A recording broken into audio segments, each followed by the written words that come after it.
बिस्मिल्लाहिर्रहमानिर्रहीम। अस्सलामुअलैकुम नाज़रीन, good morning and a very warm welcome to Suno Pakistan.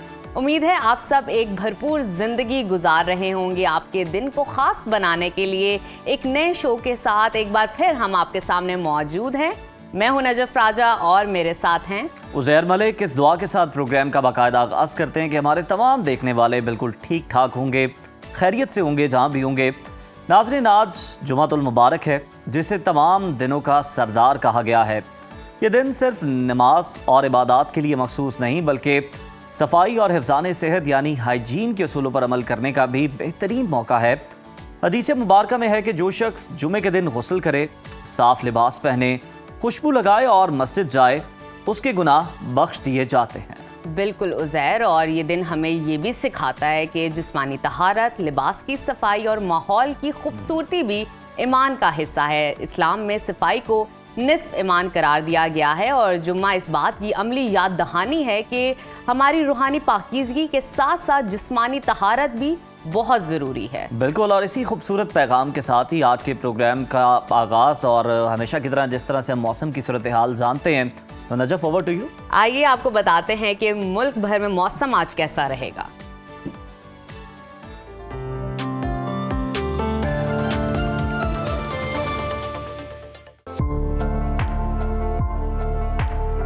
आज मुल्क के बेशतर इलाकों में मौसम गर्म और खुश्क रहने का इम्कान है। महकमा मौसमियात का कहना है कि आइंदा 2 से 3 रोज़ के दौरान सुबह सिंध और जनूबी पंजाब में दिन के औकात दर्जा हरारत मामूल से 2 से 4 डिग्री सेंटीग्रेड ज़्यादा रहने की तवक्को है। आज मुल्क के मुख्तलिफ शहरों में मौसम कैसा रहेगा, आइए जानते हैं। सबसे पहले जिक्र करते हैं गिलगित बल्तिस्तान का, जहां आज मौसम खुश्क और मतला जुज़वी अबर आलूद रहने का इम्कान है। गिलगित में दर्जा हरारत ज़्यादा से ज़्यादा 13 और कम से कम 4 डिग्री रहने की तवक्को है। कलों के बादशाह स्कर्दू का जिक्र करते हैं, वहां पर ज़्यादा से ज़्यादा टेम्परेचर 7 और कम से कम -3 डिग्री रहेगा। महकमा मौसमियात के मुताबिक आइंदा 24 घंटों के दौरान गिलगित बल्तिस्तान के बेशतर इलाकों में मतला खुश्क और जुज़वी अबर आलूद रहने की तवक्को है। और अब रुख कर लेते हैं आज़ाद कश्मीर की तरफ, जहां आज ज़्यादातर इलाकों में बादल छाए रहेंगे। दारुल हुकूमत मुजफ्फराबाद की बात करें तो वहां पर आज ज़्यादा से ज़्यादा दर्जा हरारत 28 और कम से कम 13 डिग्री रहने का इम्कान है। श्रीनगर में ज़्यादा से ज़्यादा पारा 22 और कम से कम 6 डिग्री रहेगा। मौसम का हाल बताने वालों ने आइंदा 24 घंटों के दौरान आज़ाद कश्मीर में मतला जुज़वी अबर आलूद रहने की पेशगोई की है। और अब नजर डालते हैं खैबर पख्तूनख्वा के मौसम की तरफ, जहां बेशतर अजला में आज मौसम खुश्क जबकि जनूबी अजला में गर्म रहने की पेशगोई की गई है। बात करें पेशावर की तो वहां पर दर्जा हरारत ज्यादा से ज्यादा 31 और कम से कम 17 डिग्री रहने का इम्कान है। और अब चलते हैं सवात की जानिब, जिसको पाकिस्तान का स्विट्जरलैंड भी कहा जाता है। वहां पर ज्यादा से ज्यादा टेम्परेचर 14 और कम से कम 6 डिग्री रहेगा। महकमा मौसमियात के मुताबिक आइंदा 24 घंटों के दौरान खैबर पख्तूनख्वा के बेशतर अजला में मौसम खुश्क जबकि चंद इलाकों में गर्म रहने का इम्कान है। और अब शेयर करते हैं सुबह पंजाब का मौसम, जहां ज्यादातर अजला में आज मौसम गर्म और खुश्क रहेगा। लाहौर का दर्जा हरारत आज ज्यादा से ज्यादा 34 और कम से कम 19 डिग्री रहने का इम्कान है। शहर इक़्तिदार इस्लामाबाद का तज़किरा करते हैं, वहां पर ज्यादा से ज्यादा पारा 31 और कम से कम 16 डिग्री रहेगा। और अब चलते हैं मुल्तान की जानिब, वहां पर ज्यादा से ज्यादा पारा 35 और कम से कम 21 डिग्री रहने का इम्कान है। महकमा मौसमियात ने आइंदा 24 घंटों के दौरान पंजाब के ज्यादातर इलाकों में मौसम गर्म और खुश्क रहने की पेशगोई की है। और अब रकबे के लिहाज से सबसे बड़े सूबे की तरफ चलते हैं, जिसका नाम है सूबा बलूचिस्तान, जहां आज बेशतर अजला में मौसम गर्म और खुश्क रहने की तवक्को है। सूबाई दारुल हुकूमत कोयटा का जिक्र करें तो वहां पर ज्यादा से ज्यादा दर्जा हरारत 29 और कम से कम 13 डिग्री रहेगा। महकमा मौसमियात के मुताबिक आइंदा 24 घंटों के दौरान बलूचिस्तान के ज्यादातर इलाकों में मौसम खुश्क जबकि जनूबी अजला में गर्म रहने का इम्कान है। और आखिर में जिक्र करते हैं सुबह सिंध के मौसम का। वहां पर इकोनॉमिक हब कराची में दर्जा हरारत ज्यादा से ज्यादा 38 और कम से कम 23 डिग्री रहेगा। हैदराबाद की बात करें तो वहां पर ज्यादा से ज्यादा दर्जा हरारत 40 और कम से कम 25 डिग्री रहने की तवक्को है। महकमा मौसमियात का कहना है कि आइंदा 24 घंटों के दौरान सिंध के ज्यादातर अजला में मौसम गर्म और खुश्क, जबकि जुनूबी अजला में दर्जा हरारत मामूल से ज्यादा रहने का इम्कान है।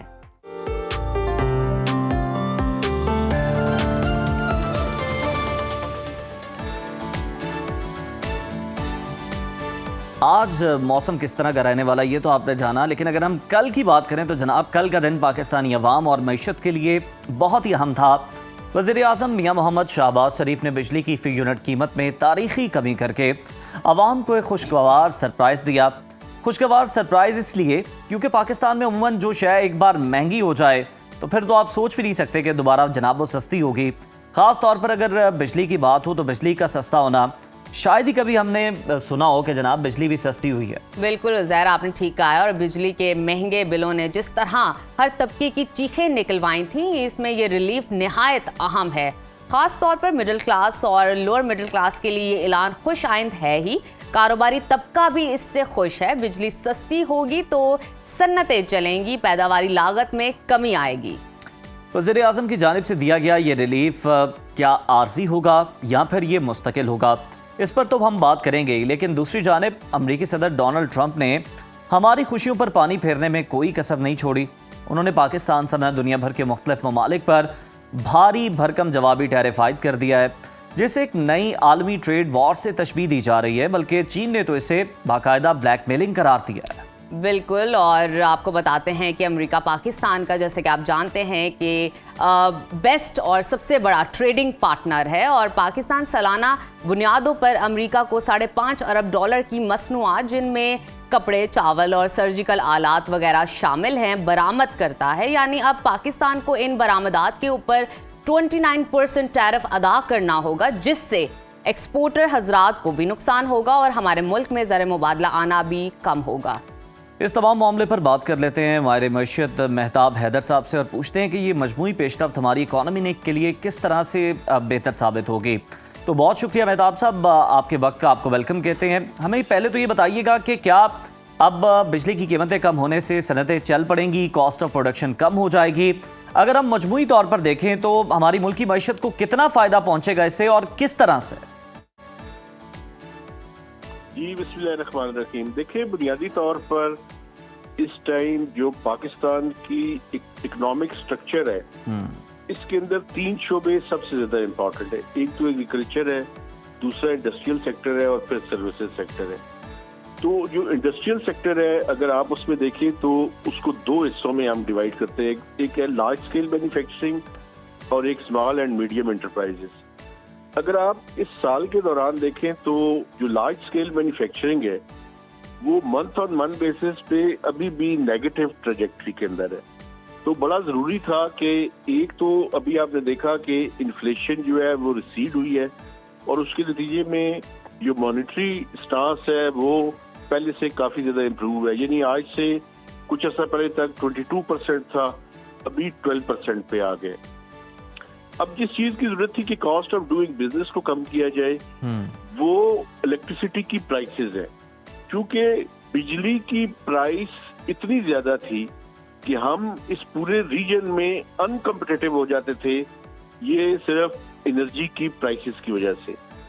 तो ये बड़ा इम्पोर्टेंट था हुकूमत के लिए कि वो डोमेस्टिक, इंडस्ट्रियल और कमर्शियल तीनों जो कैटेगरीज है कंज्यूमर्स की, इसके लिए बिजली की प्राइसेस को कम करे। दूसरा, कैपेसिटी रीपेमेंट्स की वजह से आपको पता है कि हमारे यहाँ बिजली की प्राइस जो है वो बड़ी ज्यादा थी। उसकी बुनियादी वजह ये है कि हमने जब पावर प्लांट्स लगाए तो हमने ऐसे एग्रीमेंट्स करने पड़े थे कि हमें उसकी वजह से अंदाजा ये था कि यूटिलाइजेशन यहाँ पे इंक्रीज होगी। वो मुतअद्दिद वजूहात है कि वो इंक्रीज नहीं हुई तो कैपेसिटी रीपेमेंट्स बढ़ गई। सही। अच्छा, अब जो क्राइसिस टाइम है उसमें बड़ा जरूरी था कि ज्यादातर लोग सोलर की तरफ शिफ्ट हो रहे हैं, बिल्कुल। तो जो नेशनल ग्रिड के ऊपर लोग हैं उनके लिए बड़ा जरूरी था कि बिजली की कीमतों को कम किया जाए। अच्छा मेहताब साहब,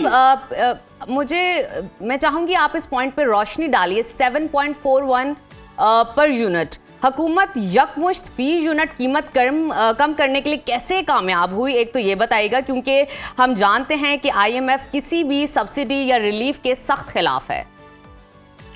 देखिए, ये 3 या 4 स्टेप्स जो है वो हुकूमत ने लिए। सबसे बड़ा जो मैं समझता हूँ वो ये है कि जो IPPs के साथ रिवाइज्ड एग्रीमेंट्स किए हुकूमत ने, तो इसके नतीजे में कोई तकरीबन ऑन एवरेज इनके साथ जो टाइम पीरियड था वो कि 3 से 25 साल के दरमियान था, और अगर ऑन एवरेज ले 15 साल, तो हुकूमत को इन 15 सालों में इन IPPs को कोई तकरीबन 3.6 ट्रिलियन से ज्यादा पैसे जो है वो अदा करने थे।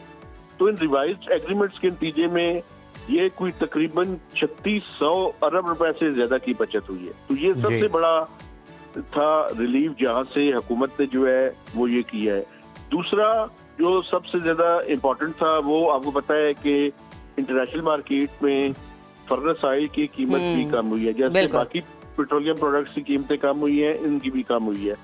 तीसरा जो है वो हुकूमत ने एक बड़ा इम्पोर्टेंट काम किया, वो ये किया कि आपको याद होगा कि पेट्रोलियम प्राइसेस का जो बेनिफिट था इंटरनेशनल मार्केट में जब कीमत कम हुई तो वो पास ऑन नहीं किया गया और पेट्रोलियम लेवी को 10 रुपए बढ़ाया गया। इसके ऊपर IMF को इतराज था और कल प्राइम मिनिस्टर ने भी इसको मेंशन किया कि जो सेक्रेटरी फाइनेंस है उनकी कोशिशों से हुकूमत जो है वो IMF को कन्विंस करने में कामयाब हुई। चूंकि वजह ये है कि IMF अमूमन क्रॉस सब्सिडी पे जो है वो उसको कायल नहीं किया जा सकता, लेकिन उन्होंने कोशिश की और IMF को कायल किया। क्योंकि IMF का एतराज बेसिकली इसके ऊपर ये होता है कि अगर फर्ज करें इंटरनेशनल मार्केट में ऑयल की प्राइसेस बढ़ जाती हैं, ठीक है, तो फिर हुकूमत क्या करेगी? क्या उसके बावजूद पेट्रोलियम लेवी जो है उसको ऊपर ही रखेगी या पास ऑन करेगी या नहीं करेगी? तो ऐसे ना हो कि एक तो पेट्रोलियम सेक्टर में सर्कुलर डेट क्रिएट हो जाए और दूसरी तरफ यहाँ से फिर उसको कैसे कंपनसेट किया जाएगा। लेकिन इसको वो कायल करने में कामयाब हुए। इसके अलावा हुकूमत जी बताइए, वो ये थी कि जो कैप्टिव पावर प्लांट्स हैं उनको जो गैस मुहैया की जाती है इसके ऊपर हुकूमत ने एक लेवी लगाई थी। तो उस लेवी के जो पैसे हैं वो उससे भी 1 रुपया पर यूनिट जो है वो कॉस्ट कम करने में मदद मिली है। लेकिन मैं आपको ये भी बता दूं कि वो लेवी इस्लामाबाद हाई कोर्ट में उसको चैलेंज किया गया है और उस पे फॉर टाइम बीइंग अभी स्टे ऑर्डर दिया है कोर्ट ने। अच्छा मेहताब साहब, इस पे तो वो मिसाल भी जो है ना फिट बैठती है और हमें याद भी आती है कि एक जेब से निकाल के दूसरी में डाल दिए गए। खैर हम देख रहे हैं कि जो कारोबारी तबका है वो तो अभी इस पेशरफ्त को बड़ा वेलकम कर रहा है, ये जो बिजली की कीमतें कम हुई हैं, लेकिन साथ ही ये सवाल भी उठ रहे हैं कि वज़ीर आज़म का ये जो ऐलान करदा रिलीफ है ये शॉर्ट टर्म है, लॉन्ग टर्म है? आपके ख्याल में क्या ये मुस्तकिल रिलीफ है? देखिए, बुनियादी तौर पे मैंने एक चीज का हवाला आपको दिया था, 3 चीजों के ऊपर बेसिकली ये चीज सारी डिपेंड करती है। एक तो ये है कि इंटरनेशनल मार्केट में प्राइसेस ओवरऑल जो एनर्जी की हैं, ऑयल और फर्नेस ऑयल दोनों की प्राइसेस जो है वो क्या रहती है। दूसरा ये है कि हमारा एक्सचेंज रेट किस हद तक स्टेबल रहता है। ठीक है। तीसरा ये है कि हमें ये भी देखना होगा कि हमारे कितने कंज्यूमर्स सोलर की तरफ जाते हैं, क्योंकि इस टाइम जो नेशनल ग्रिड के ऊपर लोग हैं उनके लिए बड़ा जरूरी है कि अगर आप चाहते हैं कि ज्यादा से ज्यादा कंज्यूमर सोलर की तरफ ना जाएं तो जो नेशनल ग्रिड की प्राइस है उसको कम किया जाए। नेशनल ग्रिड की प्राइस इसलिए भी कम करना जरूरी है कि हमारे यहाँ कैपेसिटी रीपेमेंट्स मेजर कंपोनेंट है इस टाइम जो हमारी इलेक्ट्रिसिटी की प्राइसेस हैं।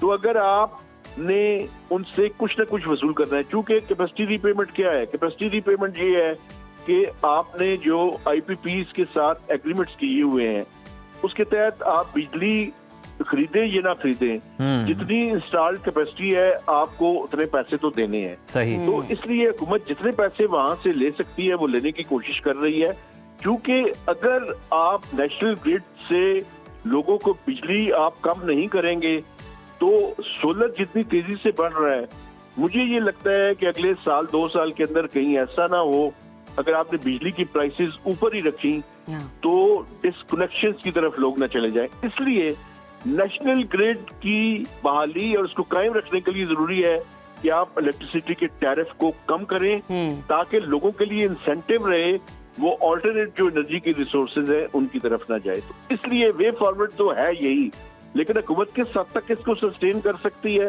उसके लिए 3-4 काम बड़े जरूरी हैं। एक तो 600 अरब रुपए के लॉसेज है इन डिस्कोस के, ये जो पावर डिस्ट्रीब्यूशन कंपनीज हैं उसको किसी न किसी तरीके से हमें जो है वो कम करना पड़ेगा।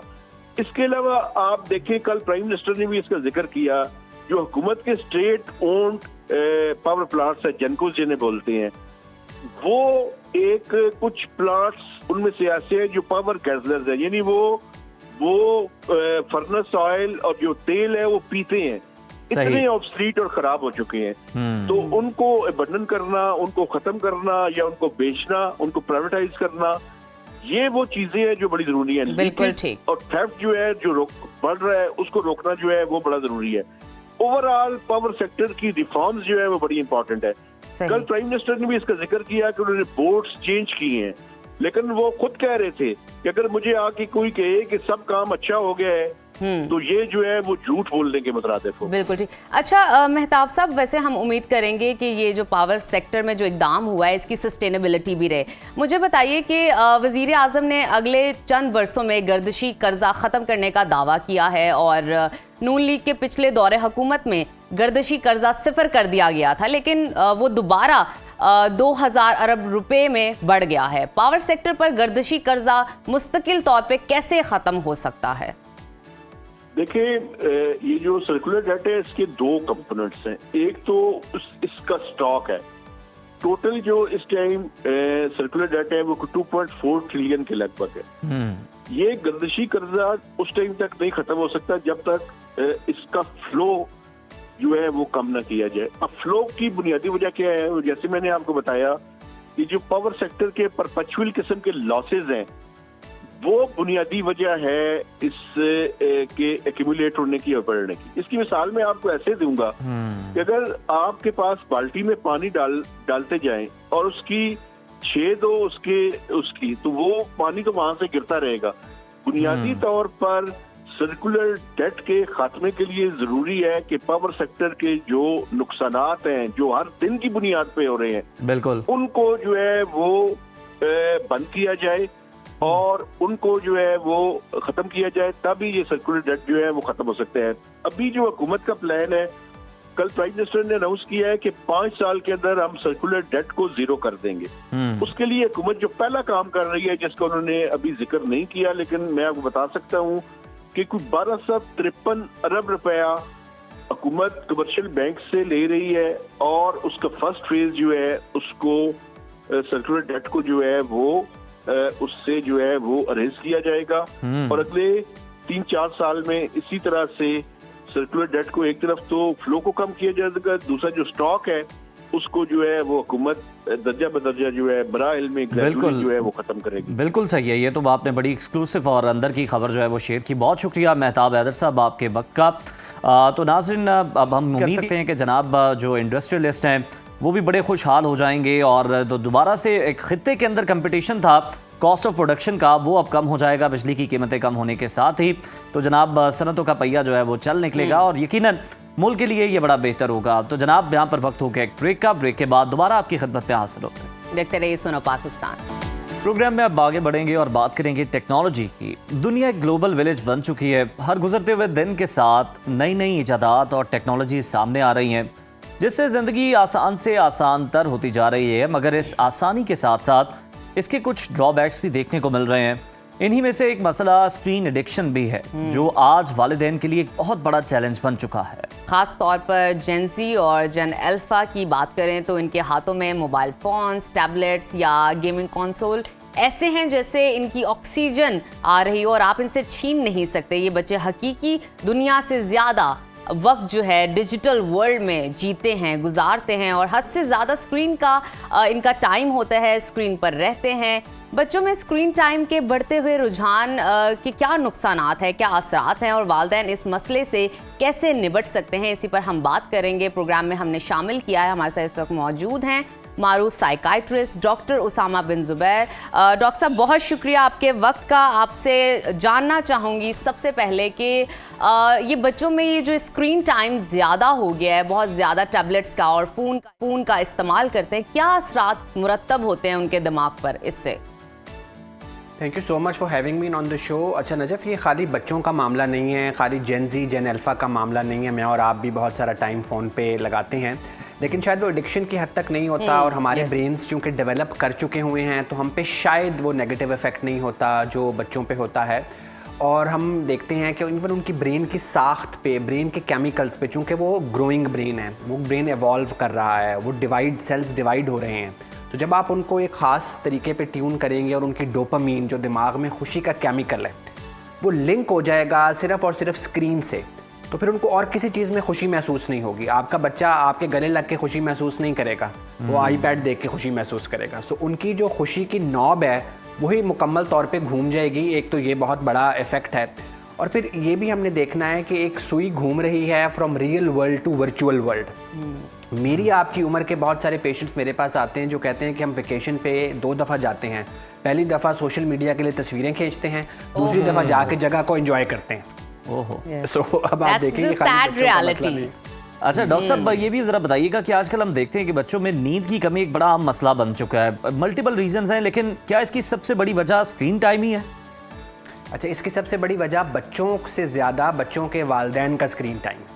अच्छा, जो पेरेंट्स हैं वो रात के 1 बजे तक रीलें देखते रहेंगे, कमरे की लाइट ऑफ नहीं होगी, पूरे घर का निज़ाम आप अपसाइड डाउन कर देंगे, तो कैसे आप बच्चों से एक्सपेक्ट करेंगे? देखें, बच्चों का जो बिहेवियर होता है ना वो रिफ्लेक्ट करता है उनके इर्द गिर्द के माहौल का बिहेवियर, और माहौल में सबसे इंपॉर्टेंट पेरेंट्स होते हैं। और फिर अब वो साइकिल ही उल्टा होता जा रहा है। जो लोग मेरी तरह 10 बजे सो जाते हैं, लोग उनको हैरत से देखते हैं, आप 10 बजे सो जाते हैं। ऐसा ही है, बिल्कुल ठीक। अच्छा डॉक्टर साहब, ये बताइए कि ये जो स्मार्टफोन्स हैं, टैबलेट्स हैं, अगर बच्चा बहुत ज़्यादा इस्तेमाल करता है तो उस स्पेसिफिकली बच्चे के दिमाग पर तालीमी अगर हम सेगमेंट की बात करें, उस पर क्या कारकर्दगी होती है, किस तरह वो असर करता है? याददाश्त के बारे में बताइए, क्या उस बच्चे का फोकस कायम रहता है तालीम पर, उसकी स्टडीज़ पर? देखिए, जो आपने अपने सवाल में लफ्ज़ बहुत ज़्यादा यूज़ किया ना वो बड़ा इंपॉर्टेंट है।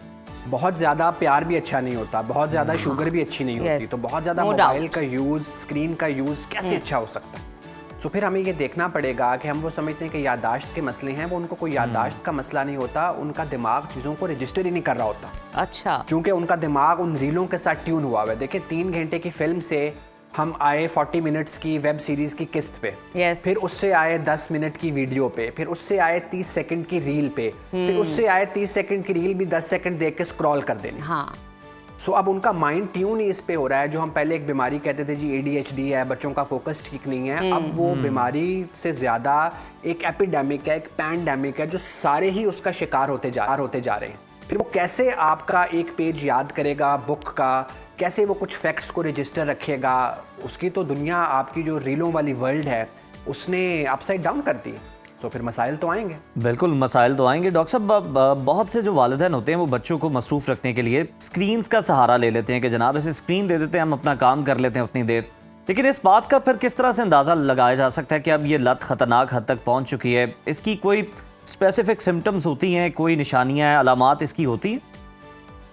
देखिए, अब बच्चा अगर स्क्रीन के अलावा जब भी मैं अक्सर बात करता हूँ कि mental health problems mental health illness में जब कन्वर्ट होती हैं, जब क्वालिटी ऑफ लाइफ डिस्टर्ब हो रही है। अब वो बच्चा अगर खा भी नहीं रहा, सो भी नहीं रहा, खेल भी नहीं रहा, घर वालों से बातचीत भी नहीं कर रहा, पढ़ाई भी नहीं कर रहा, स्कूल भी जा रहा है, तो उसके दिमाग पे वो टैबलेट और आईपैड ही सवार है, तो इसका मतलब है कि अब मामला बहुत आगे निकल गया हुआ है। अब आपको कहीं ना कहीं ब्रेक लगानी पड़ेगी और अब आएगी टर्शरी प्रिवेंशन के मसला आ गया है तो उसका इलाज करना है। सो बेहतर है कि मसले को प्राइमरी प्रिवेंशन पे लाएं। फिर मैंने कहा ना कि वालिदैन का बिहेवियर है कि वो मसरूफ़ हैं, दोनों पेरेंट्स वर्किंग हैं, घर पे मेड है, वो टाइम नहीं दे सकते, तो हर चीज़ का नेमुल बदल एक स्क्रीन का गैजेट है।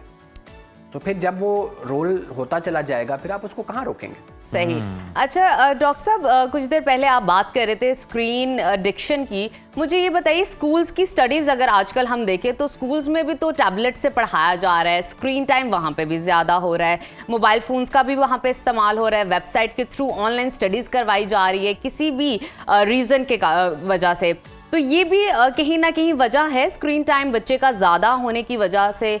और सेकेंडली मुझे ये बताइए, ये एक आलमी मसला है या ये सिर्फ पाकिस्तानी बच्चों का मसला है स्क्रीन टाइम? नहीं, देखिए मसला, अब एक टेक्नोलॉजी को आपने एम्ब्रेस तो करना है। ठीक। अब बहुत सारे लोग कहते हैं जी हमें किताब पेपर वाली पढ़ के मज़ा आता है, हमें आईपैड पे मज़ा नहीं आता। तो ये आपका मज़े का प्रॉब्लम है। अगर आईपैड पे भी आप वो ख्याल पढ़ रहे हैं, उस चीज़ को अपनी लाइफ का हिस्सा बना रहे हैं, तो उसमें प्रॉब्लम नहीं है। तो सबसे पहले तो वो टिपिकल पाकिस्तानी माओ की तरह के सारे फसाद की जड़ ये मोबाइल फोन जरा बाहर निकले। ठीक है, इससे ये मेरे क्लिनिक में एंटर होती हैं, अपना नाम नहीं बताती, बच्चे का नाम नहीं बताती, कहती डॉक्टर साहब सब मसलों की जड़ ये है। ऐसे कहानी आगे नहीं चलेगी। We have to embrace the technology, radically accept ये मोबाइल आ गया है, ये बच्चों को स्कूल में पढ़ाया भी इससे जा रहा है, अब बाउंड्री सेट करते हैं। सो फिर boundary setting is the key कि स्कूल में अगर पढ़ाई इस पे हो रही है, मेरे बेटे के लिए मेरी अम्मी उसको पढ़ाती हैं, उन्होंने कहा जी इसकी राइटिंग बहुत गंदी है। मैंने कहा जी 3 साल में राइटिंग लिखने का रिवाज खत्म हो जाएगा। तो ये कोई बहुत प्रॉब्लम की बात नहीं है। ठीक है, लेकिन फिर बाउंड्री सेट तो करनी है ना कि अगर स्कूल पे भी आईपैड है, घर पे भी आईपैड है, कोई स्पोर्ट्स नहीं है, कोई म्यूजिक नहीं है, कोई अच्छी किताबें नहीं है, कोई गेम नहीं है, कोई कहीं आना जाना नहीं है, तो फिर ये तो नहीं कहता गैजेट आपको कि आप हर वक्त उसके साथ चिपके रहें। बिल्कुल डॉक्टर साहब, इसी बात को आगे लेके चलते हैं। जरा ये फिर बताइए, रहनुमाई करें कि बच्चों के लिए हेल्दी स्क्रीन टाइम कितना होना चाहिए, या फिर कुछ ऐसी ऐप सरगर्मियां हैं जो बच्चों के लिए फ़ायदेमंद साबित हो सकती है? जी बहुत सारी ऐप्स हैं, जिस तरह अब हम इवन मेंटल हेल्थ में बहुत सारी मेडिटेशन ऐप्स आती हैं। हम यंगस्टर्स को बताते हैं कि जी आप ये ऐप यूज़ करें। मैंने रिलैक्सेशन टेक्निक से यूट्यूब वीडियोस रिकॉर्ड कराई हुई हैं। मैं अपने पीए को कहता हूँ जी ये पेशेंट है, इसको व्हाट्सएप कर दें कि ये वीडियो देखे। सो वो एक कंस्ट्रक्टिव यूज़ है। सो इसमें कोई एक फार्मूला पूरी दुनिया में कहीं नहीं है। कोई स्टडी आपको कहेगी जी 2 से 5 साल के बच्चे को 1 घंटा दे दें, 10 साल तक के बच्चे को 3 घंटे दे दें। सही। घूम फिर के बात वहीं पे आती है कि क्वालिटी ऑफ लाइफ अगर डिस्टर्ब है, हर चीज़ से ज़्यादा आगे देखें, हीरोइन का जो एडिक्ट है वो क्या होता है कि उसकी ज़िंदगी हीरोइन पे आके मरकूज हो जाती है, सब चीज़ें पीछे रह जाती हैं। तो स्क्रीन एडिक्शन भी यही है कि ज़िंदगी की सारी चीज़ें स्क्रीन पे आ गई हैं, बाकी सब कुछ पीछे रह गया है। तो इसका मतलब है कि ये बीमारी है। बिल्कुल ठीक। डॉक्टर साहब, मैं चाहूँगी कि एक आप टर्मिनोलॉजी को थोड़ा सा इलेबोरेट कर दीजिए, एक्सप्लेन कर दीजिए, ताकि हम उसको मज़ीद अंडरस्टैंड कर सकें। डिजिटल डिटॉक्स क्या है, और इसके बारे में हमें ये भी बताएगा कि ये कितना कारआमद है और वालिदैन अपने बच्चों के लिए इसका आगाज़ कैसे करें।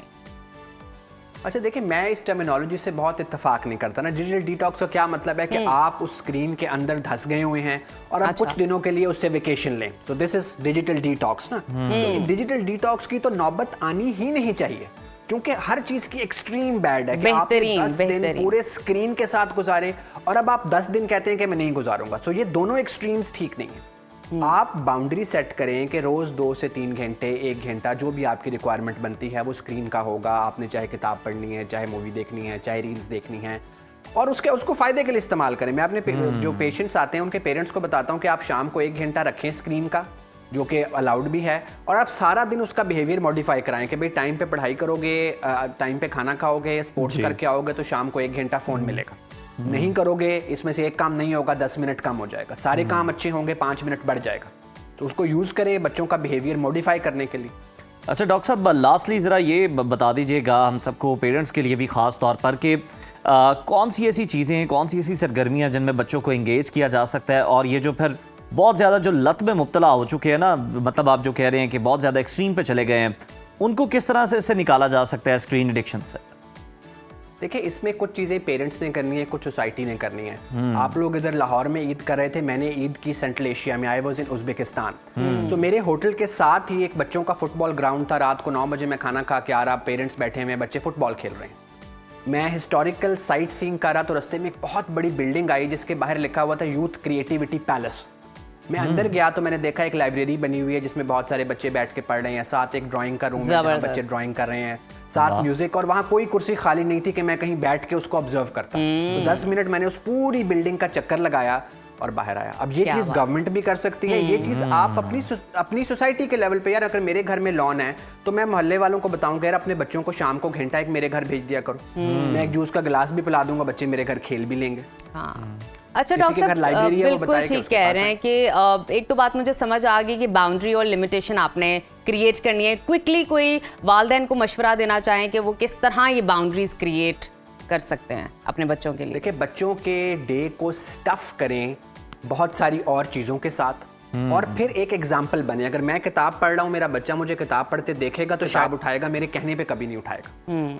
मैं अगर म्यूजिक सुन रहा हूँ तो वो मुझे देख के म्यूजिक सुनेगा। मैं अगर कुरान पढ़ रहा हूँ तो वो मुझे देख के कुरान पढ़ेगा। तो एक एग्जाम्पल सेट करें, अपना भी फ़ोन कम करें, किताब अपनी ज़िंदगी में भी लाएं, म्यूजिक अपनी ज़िंदगी में भी लाएं, बाहर जाके खेलना अपनी ज़िंदगी में भी लाएं, तो वो खुद ब खुद उसको अडेप्ट करता बिल्कुल जाएगा। आप ठीक। उसकी ज़िंदगी में कोई चीज़ ऐड सही आपने दुरुस्त फरमाया। बहुत शुक्रिया डॉक्टर उसामा बिन जुबैर साहब हमारे साथ मौजूद थे। और बिल्कुल नजफ, इसको बिल्कुल हम निगलेक्ट नहीं कर सकते, छोड़ नहीं सकते, क्योंकि ये वक्त की ज़रूरत है। और अब आने वाली जो स्टडीज़ हैं वो तो अब अभी भी चल रही हैं, मजीद जो है वो टोटली इस पे शिफ्ट हो जाएंगी। ऐसा ही है। और ज़हर उन्होंने बड़ी बेहतरीन बात की कि आप अपने बच्चों को दूसरी एक्टिविटीज़ में इंगेज रखें, कि उनके पास इतना टाइम ही ना हो कि हमने ज़्यादा टाइम जो है स्क्रीन पे गुजारना है, और भी उनके पास मज़े उसमें मज़े एक की वो बड़ी एक एक्टिविटीज़ होनी कॉमन चाहिए। सी मिसाल आजकल सुनने को मिलती है ना कि हमारे बचपन में वालिदैन कहते थे कि घर आ जाओ, अब बच्चों को कहते हैं खुदारा बाहर चले जाओ, बाहर खेलने चले जाओ, खेल लो, कोई आउटडोर एक्टिविटी कर लो। बिल्कुल ठीक है। तो नाज़रीन, अभी वक्त हुआ छोटी सी ब्रेक का, आपने कहीं नहीं जाना क्योंकि बहुत कुछ बाकी है आपके लिए, सो स्टे विद अस। देखते रहिए सुनो Pakistan. Welcome back to Suno Pakistan. नाजरीन, अब कुछ बात करते हैं दुनिया के अमीर तरीन अफराद के बारे में, जो अमरीकी जरीदे फोर्ब्स ने 2025 के लिए दुनिया के अमीर तरीन अफराद की फहरिस्त जारी कर दी है। और टेस्ला के मालिक इलॉन मस्क एक बार फिर दुनिया के अमीर तरीन इंसान करार पाए हैं।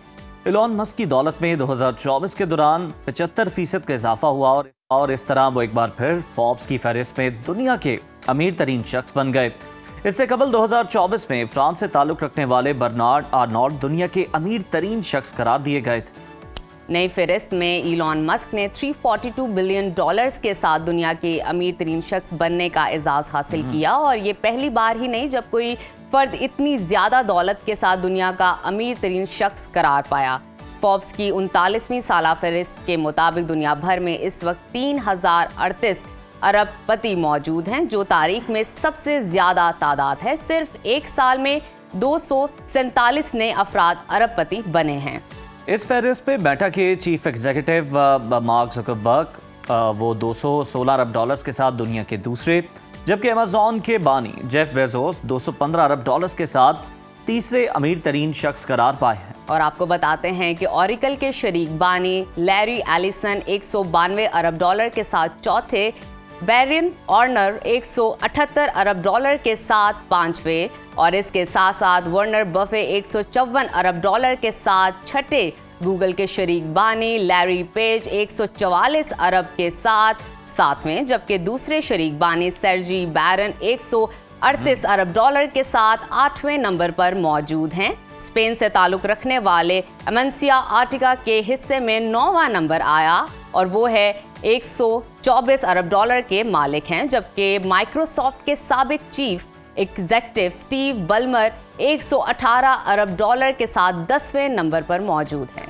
यहाँ आपको ये भी बताते चलें कि माजी में बरसों तक दुनिया के अमीर तरीन शख्स रहने वाले माइक्रोसॉफ्ट के शरीक बानी बिल गेट्स अब काफ़ी नीचे आ गए हैं और 108 अरब के साथ 13वें नंबर पर हैं। दूसरी तरफ भारत के अंबानी हैं, जो कि 92.5 अरब डॉलर्स के साथ एशिया के अमीर तरीन शख्स करार पाए हैं, जबकि मजमूई तौर पर वो दुनिया के 18वें अमीर तरीन शख्स हैं। दुनिया की अमीर तरीन खातून अमेरिका से ताल्लुक़ रखने वाली एलिस वॉल्टन हैं, जो 101 अरब डॉलर्स के साथ 15वें नंबर पर मौजूद है।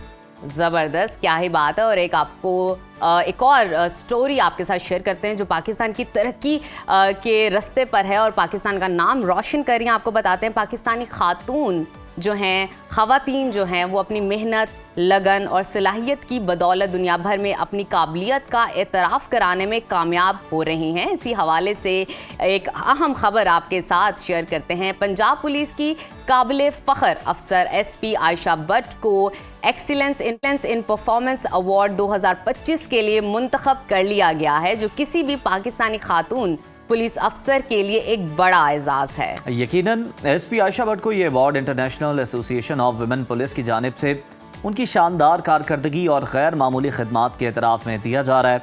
अवार्ड की बाकायदा तकरीब सितंबर 2025 में ग्लासगो स्कॉटलैंड में मुनक्किद होगी, जहां दुनिया भर से नुमाया कारकर्दगी दिखाने वाली खवातीन पुलिस अफसरान को एजाज़ जाएंगे। आयशा भट्ट को सुनो पाकिस्तान की जानिब से बहुत बहुत मुबारक हो और आप जैसी खवातीन विमेन एम्पावरमेंट की एक बेहतरीन और खूबसूरत मिसाल कायम करती हैं। तो नाजरीन, इसी के साथ लेते हैं एक छोटी सी ब्रेक। कहीं मत जाइए, देखते रहिए सुनो पाकिस्तान।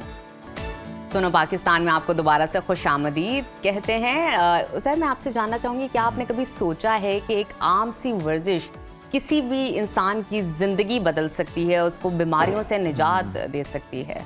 बिल्कुल, लेकिन अगर वो वर्जिश योगा हो तो ये ना सिर्फ आपकी ज़िंदगी बदल सकती है बल्कि आपकी सेहत, सुकून और ज़हनी तवाज़ुन का बेहतरीन ज़रिया भी बन सकती है। आज हमारे साथ एक ऐसी शख्सियत मौजूद हैं जो योगा की दुनिया की एक लेजेंड मानी जाती हैं, जिन्होंने अपनी ज़िंदगी योगा के लिए वक्फ कर दी है। 40 साल से ज़्यादा का उनके एक्सपीरियंस है, लातादाद मुल्की और बैनुल अक़वामी अवार्ड्स, पाकिस्तान में योगा के बानी और सबसे बढ़कर प्राइड ऑफ परफॉर्मेंस के हामिल जनाब फादर ऑफ योगा भी उन्हें कहा, फादर ऑफ योगा कहा जाता है। बेस्ट योगा टीचर हैं और बैनुल अक़वामी एजाज़ात भी इनको मिल चुके हैं। और साथ ही साथ आपको बताते हैं, हाल ही में डॉक्टरेट इन योगा की एजाज़ी डिग्री से भी इनको नवाजा गया है। तो जनाब, हम बात कर रहे हैं योग आचार्य ग्रैंड मास्टर डॉक्टर वसीम ताई साहब की, जो ना सिर्फ पाकिस्तान बल्कि दुनिया भर में योगा के जरिए लाखों लोगों की जिंदगियों में मुस्बत तब्दीली ला चुके हैं। Sir, welcome to Suno Pakistan, कैसे हैं आप? अच्छा, सबसे पहले तो आप पाकिस्तान में योगा के बानी समझे जाते हैं, हमें बताइए कि सफ़र का आगाज़ किस तरह से हुआ? कुछ आपको डिफरेंट करने का शौक़ था शुरू से ही या फिर आगे चल के ये शौक़ पैदा हुआ? नहीं जी, शुरू से ही था, क्योंकि उसमें बहुत सी चीज़ें आपको पता है कि जो पॉजिटिव है चीज़ें वो बहुत हर इंसान के लिए अच्छी है, बच्चों के लिए अच्छी है, बड़ों के लिए अच्छी है। तो क्योंकि शुरू से मेरा एक मिशन था कि मैं अपने मुल्क के जितने भी नई जनरेशन है या जितने भी बूढ़े लोग हैं तो उनको हम लोग एक्सरसाइज के तरफ लाएं, क्योंकि यहाँ पहले ट्रेंड नहीं था। लेट मतलब 70s में तो पता ही नहीं था, 80s में भी आप समझते हैं नहीं, तो 90 के बाद फिर थोड़ा थोड़ा ये लोगों को अवेयरनेस हुई। और अब तो माशाल्लाह आप देखते हैं कि हर पार्क में कुछ ना कुछ बुजुर्ग लगे हुए हैं और पूरे पाकिस्तान में कहीं ना कहीं अब योगा का एक बड़ा लोगों को अवेयरनेस हो गया है। हाँ जी, तो बताने का मकसद ये है कि योगा एक्चुअली मेरा जो एक मिशन या मेरा जो गोल है वो गोल ये है कि ड्रग्स फ्री और फ्री फॉर ड्रग्स जो और फ्री फॉर डिजीज जो है, हम दोनों को कैसे बगैर मेडिसिन के हम वो कर सकते हैं। अच्छा डॉक्टर साहब, मुझे ये बताइए कि आप जो हैं 7 लाख से ज़्यादा आपके स्टूडेंट्स हैं, उनको आप टीच करते हैं योगा। बहुत सारी डिजीज़ ऐसी हैं जो कॉमन है, हर दूसरे बंदे को है, जिसमें हम ब्लड प्रेशर कह सकते हैं, कोलेस्ट्रोल कह सकते हैं, डायबिटीज़ कह सकते हैं। कुछ ऐसी एक्सरसाइजेस हमारे साथ अभी शेयर कीजिए योगा से रिलेटेड, जो जिससे हम अपनी डिजीज़ पे, इस तरह की जो आम डिजीज़ हैं जो हर किसी को ही है अमूमन, उस पर कंट्रोल हासिल कर सकते हैं। फ्रोजन शोल्डर भी शामिल कर लें। जी, अब उसमें एक सिंपल है, जैसे हम कहीं भी बैठे हुए हैं तो आपको पता है ब्लड प्रेशर, माइग्रेन जो है, आपको ये हेडेक जो है, ये सब आम लोगों को होती है। बिल्कुल। तो सिंपल, अगर आप हर रोज अपना राइट नॉस्ट्रल प्रेस कर लें और लेफ्ट से अगर आप इनहेल करते हैं और लेफ्ट से एक्सहेल करते हैं, तो अगर आप इसको 2 मिनट डेली करेंगे तो आपका ब्लड प्रेशर नॉर्मल होना शुरू हो जाएगा। जबरदस्त। अच्छा। अगर आप इसको थोड़ा 3 मिनट्स या 5 मिनट्स तक लेके जाते हैं तो आपका माइग्रेन जो है वो ख़त्म होना शुरू हो जाएगा। तो अगर आप नहीं करते हैं तो क्या होता है कि पेन किलर्स लेते हैं, इंजेक्शन लेते हैं, जब तक वॉमिट नहीं करें उस टाइम तक बंदा नॉर्मल नहीं होता। तो ये इस हद तक ये मतलब इसका नुकसान है। तो ये सिंपल अगर आप ब्रीदिंग एक्सरसाइज कर लें, वैसे भी सब लोग एक सुबह आप भी जब आप सुबह उठते हैं तो आपको 10 टाइम्स जो है ब्रीदिंग एक्सरसाइज, एक ऐसा रोल है आपकी बॉडी के अंदर कि आप यूँ देख लें कि आपकी सब चीज़ें जो हैं ऑक्सीजन से रिलेटेड है। बिल्कुल। आपका यहाँ चोट लग जाती है ठीक हो जाती है, टांग टूट जाती है ठीक होती है, लेकिन ऑक्सीजन जो है अगर थोड़ी देर के लिए भी आपको नहीं मिले तो वो कितना उसका बॉडी के अंदर कितना रोल है, दिल धड़कना बंद हो हाँ जी। जाएगा। और ऑक्सीजन से ही आपकी जो ब्लड जो है सर्कुलेशन अच्छी होती है और आपका हार्ट अच्छा पंप करता है। बिल्कुल। यानी आप ये देखें कि सिर्फ एक सिंपल है और आप कहीं भी बैठे हैं। और ये डॉक्टर साहब कौन सी ये एक्सरसाइजेज हैं जो आप बता रहे हैं कि सुबह उठ के सबको कर लेनी चाहिए? देखिए उसमें आपको 3 एक्सरसाइजेस ये तो मतलब ये है कि हर इंसान को चाहिए कि इसको करना है। इसको करना है, ठीक है। नंबर 1 तो ब्रीदिंग है, आपने नाक से सांस लेना है और मुंह से निकालना है, सिंपल जो है। लेकिन थोड़ा सा आप जब स्टार्ट करेंगे तो फर्स्ट डे थोड़ा सा आपको लगेगा जैसा मेरे लंग्स बड़े थोड़ा टाइट हैं, लाइक एक नया बैलून की तरह, एक नया गुब्बारा जब आप उसको हवा भरते हैं तो पहली दफा भरते हैं तो क्या होता है, मुश्किल से मुश्किल होता है। जब उसको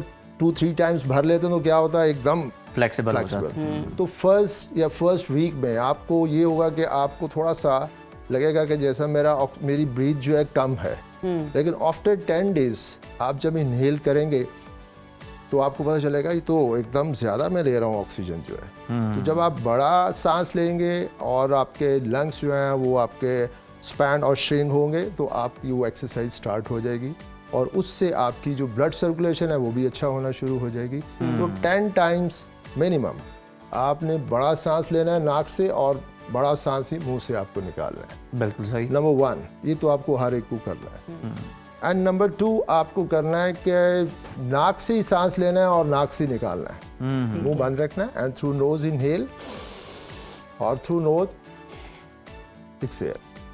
10 टाइम्स आपको ये करना है, सिंपल। और इसके लिए कोई जगह नहीं चाहिए, कोई इंस्ट्रूमेंट नहीं चाहिए, कोई आपको फी पे नहीं करना। मतलब आप ये देखें कि ये कुछ भी नहीं करना और ये आपकी हजारों बीमारियों का इलाज है कि जब आपकी ब्लड सर्कुलेशन होगी तो जाहिर है। अच्छा डॉक्टर साहब, एक माइंड में क्वेश्चन आ रहा है, जिस तरह आप जानते हैं कि पिछले कई सालों से स्मोक का हमें सामना करना पड़ रहा है। जी।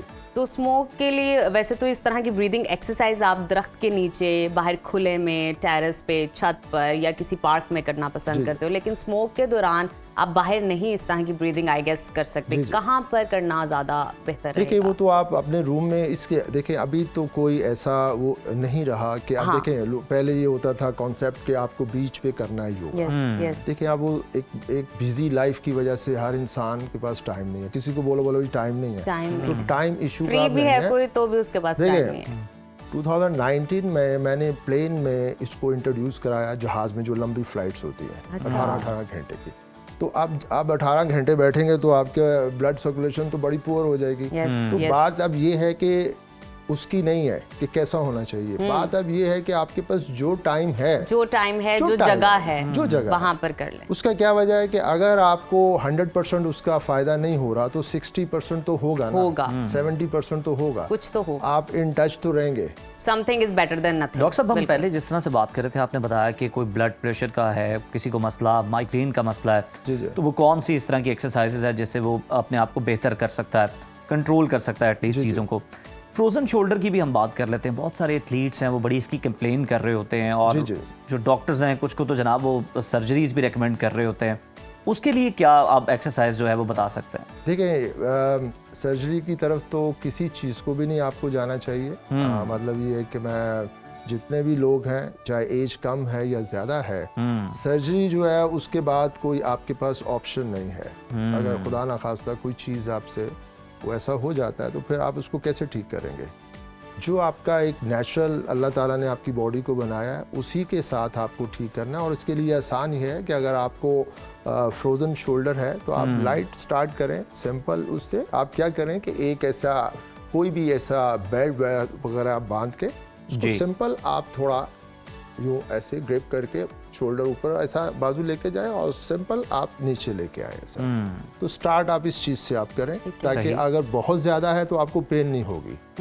थोड़ा सा बेहतर होता है तो आप उसी साइड से हेयर ब्रश लें जौन सा और अपना बाल को आप उसको ब्रश करना शुरू करें, क्योंकि इसको आपने रेस्ट नहीं देना। अगर आप वर्किंग जोन है वो आप कर सकते हैं।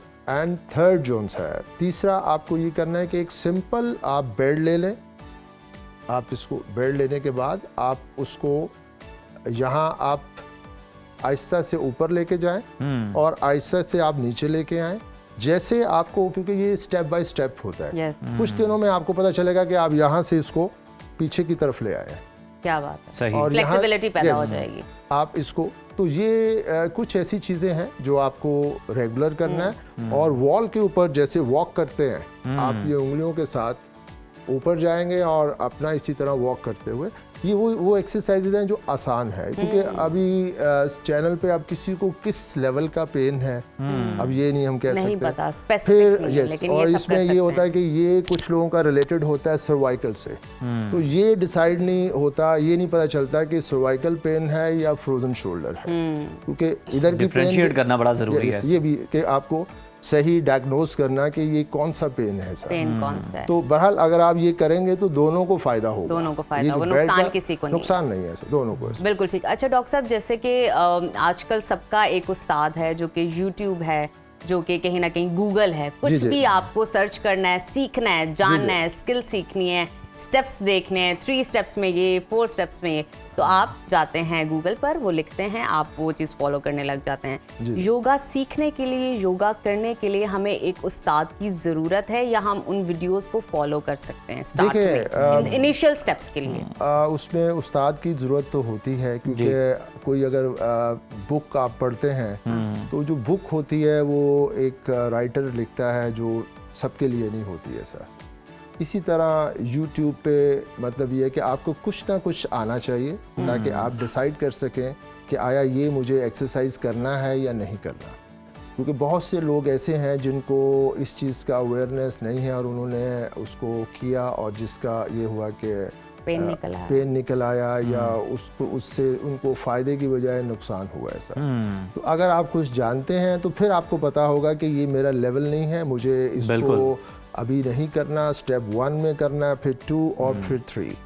और जब आप 3rd पे जाते हैं या एक्सट्रीम पोजीशन पे जाते हैं तो उसका लेवल, अगर आप डायरेक्ट एक्सट्रीम पे जाएंगे तो किसी भी जगह आपको, अगर आप कमर की एक्सरसाइज कर रहे हैं तो कमर में पेन निकल सकती है, उल्टा आपको उसका उल्टा नुकसान हो हो सकता है। डॉक्टर साहब बस ज़रा हमें लास्टली ये बता दें, आपको माशाल्लाह इतने अवार्ड मिल चुके हैं, इतना आपका एक्सपीरियंस है, कौन सा ऐसा एहसास आपको मिला या अवार्ड आपको मिला जो आपके लिए बड़ा स्पेशल था, बड़ा ख़ास था आपके लिए, और क्यों था?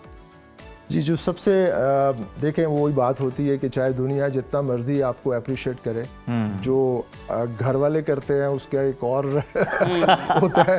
तो वैसे तो मुझे 5 इंटरनेशनल अवार्ड्स मिले हैं, लेकिन सबसे ज़्यादा जो खुशी मुझे हुई वो पाकिस्तान का द प्राइड ऑफ परफॉर्मेंस मुझे दिया गया, तो उसकी मुझे सबसे ज़्यादा खुशी है कि मेरे जो गवर्नमेंट ऑफ पाकिस्तान है उन्होंने इस चीज़ को मतलब माना, और मतलब ये है कि मुझे ये अवार्ड दिया, मेरी जितनी सर्विसेज थी उस पर उन्होंने मुझे अप्रिशिएट किया, तो उसकी सबसे ये भी ज़रा बता दीजिएगा कि योगा को फ़रोग़ देने के लिए मुस्तक़बिल में आपके क्या प्लान्स हैं, क्या मंसूबे हैं? देखें जी, मैंने पूरी ज़िंदगी स्ट्रगल की है और आज वो कहते हैं ना कि उसका अल्लाह रंग लेके आया है, तो इंशाल्लाह जो काम मैंने किया है और जो कर रहा हूँ वो आने वाली जितने भी फ्यूचर में बच्चे होंगे उनके लिए सबसे बड़ा एक फ़ायदा ये है कि योगा को ओलंपिक में हम ले गए ऐसा, और अभी मतलब और 2026 में एशियन गेम्स जो जापान में हो रही है उसमें भी पाकिस्तान इंशाल्लाह पार्टिसिपेट करेगा डेमोन्स्ट्रेशन में, और एक तो एशियन गेम्स में ले गए हैं और दूसरा ओलंपिक के लिए भी आजकल, तो ये एक बहुत बड़ी अचीवमेंट है। और अल्लाह का शुक्र है कि ये इसमें जो एक इंसान का शुरू से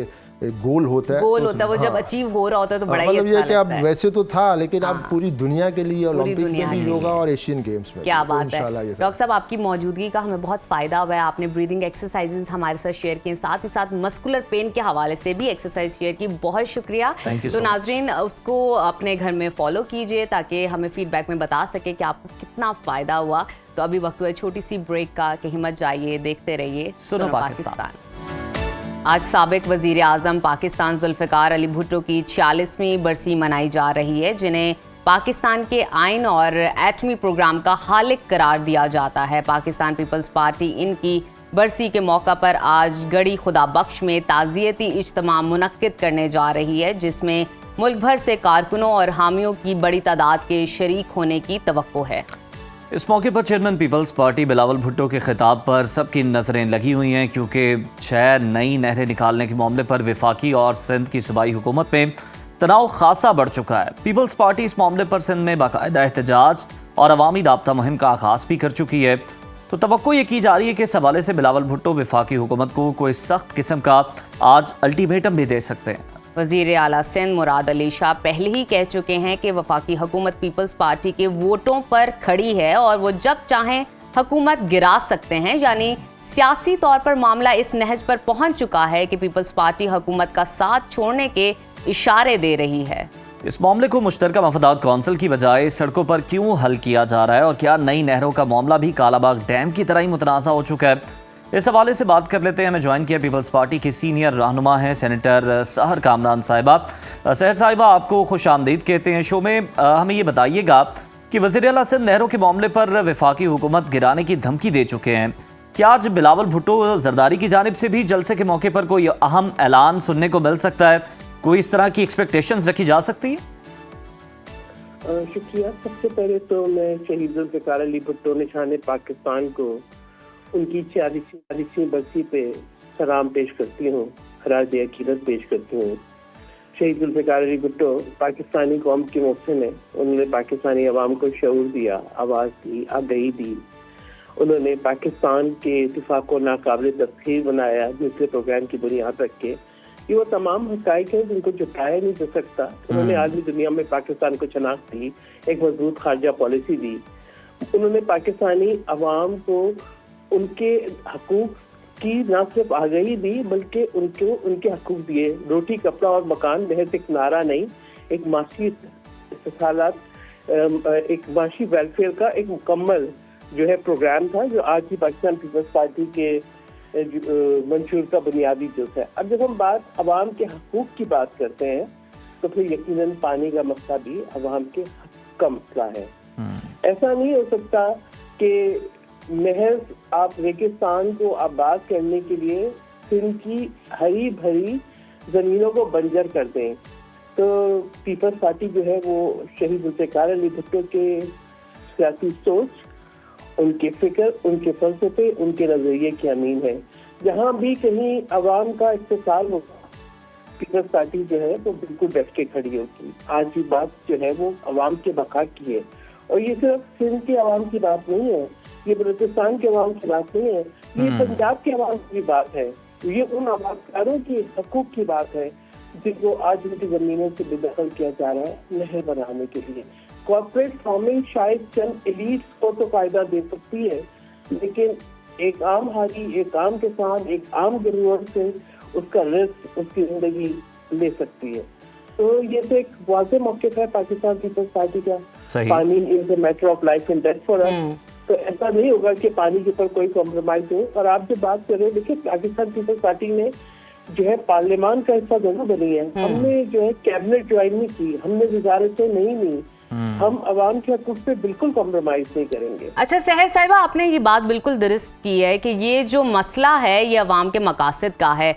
हमें बताइए कि नहरी पानी के मसले पर नून लीग और पीपल्स पार्टी एक साथ बैठकर बात क्यों नहीं कर रही? हुकूमत का कहना है कि सदर जरदारी की मौजूदगी में नई नहरें निकालने के हवाले से फैसला हो चुका था।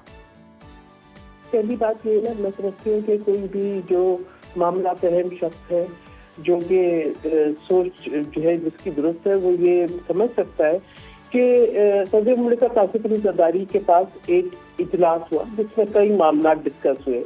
अब उसके अंदर एक खाका पेश किया गया कि जी जो है वो ग्रीन इनिशिएटिव होगा, पाकिस्तान को सरसों शादाब किया जाएगा, पानी जो है वो बारिशों का स्टोर किया जाएगा, सैलाब का स्टोर किया जाएगा, उससे जो है जो बंजर इलाके हैं उनको सैलियाब किया जाएगा।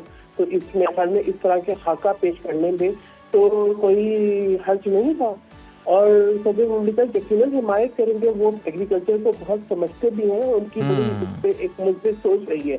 लेकिन ये ऊपर से CPEC के लिए कहा गया कि जी चाइना पाकिस्तान इकोनॉमिक कॉरिडोर यकीनन सदर मुमलिकत आसिफ अली जरदारी का इनिशिएटिव था, लेकिन उन्होंने ये तो नहीं कहा था कि आप पोर्ट सिटी से जो है वो सड़कें ना बनाए, आप मोटरवेज जो है वो वहाँ पे ना बनाए जहाँ पे जो है वो गवादर पोर्ट डेवलप हो रहा है, आप जो है वो ऑली ट्रेन बनाए, आप मुल्तान की जो है वो मोटरवे बनाए, आप जो है वो बाकी सूबों को नजरअंदाज कर दें। ये किस जगह पे लिखा, आइन में कहाँ लिखा है कि आप जो है मुल्क के रिसोर्सेज एक सूबे पे लगा दें और खुद नुमाई पे लगा दें? हम समझते हैं बड़ी अहमियत है कम्युनिकेशन की भी, बिल्कुल बनने चाहिए, हर सूबे में मोटरवेज बनने चाहिए। अगर अहमियत अगर पोर्ट सिटीज को दी जाती तो आज जो है प्रॉस्पेरिटी पूरे मुल्क में होती।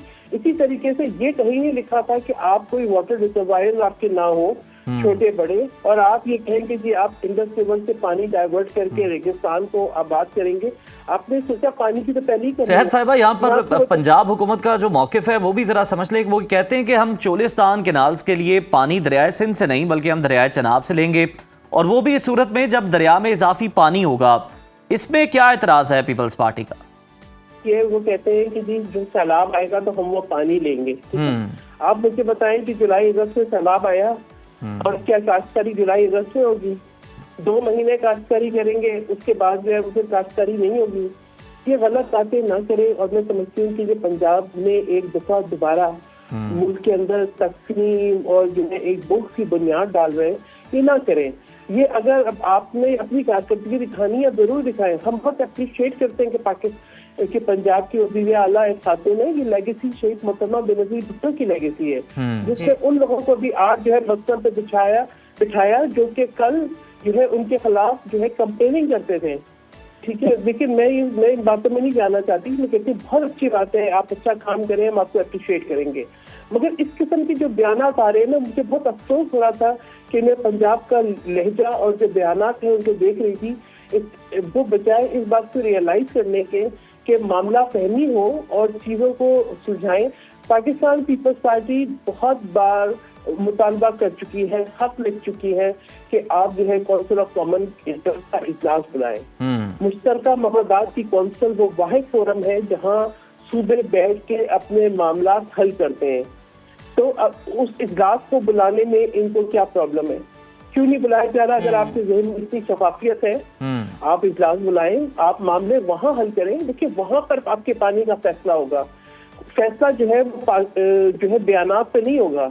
और अगर आप ये सोचें कि जी आप जो है वो इसलिए कि आप फेडरल हुकूमत में भी हैं, आप सूबे में भी हैं, और फेडरल हुकूमत में आप हमारी वजह से हैं और सूबे में भी हम आपको सपोर्ट कर रहे हैं, तो आप बाकी सबको जो है ना वो आप बिल्कुल नजरअंदाज कर दें, ऐसा नहीं हो सकता। ठीक है, मैं ये समझती हूँ कि ये जो एक लहजे के अंदर ये दोबारा जिस किस्म की एक एरोगेंस आ रही है ना, ये एरोगेंस बहुत नुकसानदेह होती है। पाकिस्तान पीपल्स पार्टी ने अपने तमाम तर तहफ़्फ़ुज़ात के बाद भी पार्लियामान में बैठने को तरजीह दी, इसलिए कि आज शहीद ज़ुल्फ़िकार अली भुट्टो की शहादत बताती है कि हमने जमहूरियत के लिए क्या कुर्बानियाँ दी हैं। शहीद मोहतरमा बेनज़ीर भुट्टो साहिबा की शहादत बताती है कि हमने जमहूरियत के लिए क्या कुर्बानियाँ दी है। एक ऐसी जिद्दोजहद जो कि आज भी जारी है। जी बिल्कुल सही है। बहुत शुक्रिया सेनेटर सहर कामरान साहिबा आपके वक्त का। और यकीनन आप लोगों का ये मुतालबा बड़ा जायज़ है कि एटलीस्ट CCI का है वो बुला लिया जाए, वहाँ पर बैठकर जो सूबे हैं वो बातचीत करें, जो अपने उन्हें एतराज़ात हैं वो सामने रखें और मिल बैठ के जो है इस मामले का कोई हल निकाल लिया जाए। और हम देख रहे हैं कि पीपल्स पार्टी बिल्कुल इत्तेहादी है, लेकिन वज़ीर आला सिंध मुराद अली शाह साहब तो ये वाज़े कर चुके हैं कि जनाब हम पीछे भी हट सकते हैं, हुकूमत गिर भी सकती है। तो आज ये देखना है कि सबकी नज़रें गड़ी खुदा बख्श पे हैं कि वहाँ पर आज शहीद ज़ुल्फ़िकार अली भुट्टो की बरसी के मौके पर क्या बिलावल भुट्टो ज़रदारी की जानिब से बाज़ाब्ता तौर पर कोई इस तरह का ऐलान सामने आ सकता है या नहीं।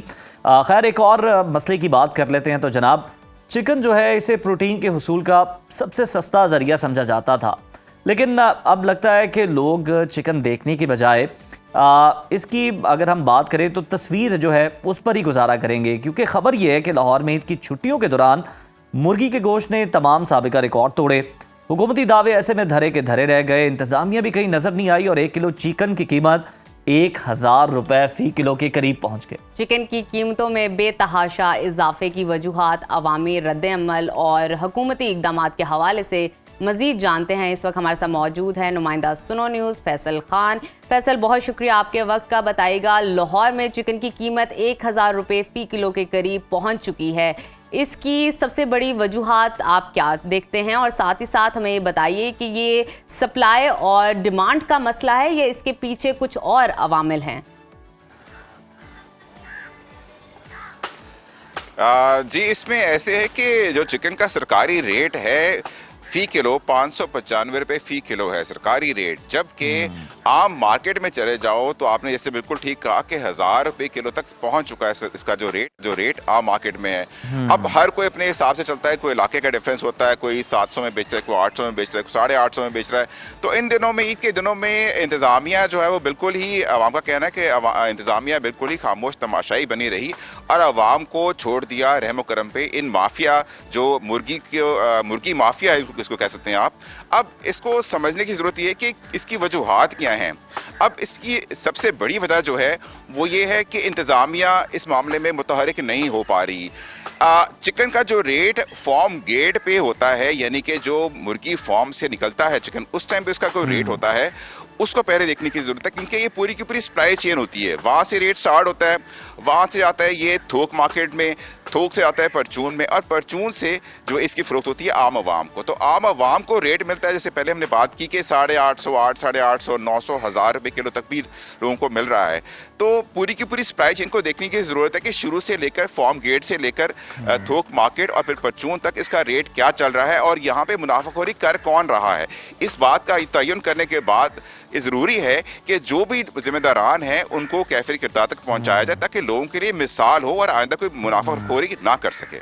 अच्छा फैसल, ये भी बताएं कि फिर इंतजामिया इस तमाम तर सूरत हाल में ईद के अयाम में कहाँ रही, ईद मनाती रही और अवाम को इन माफियाज के रहमो करम पर छोड़ दिया गया, और अवाम के क्या तासुरात थे?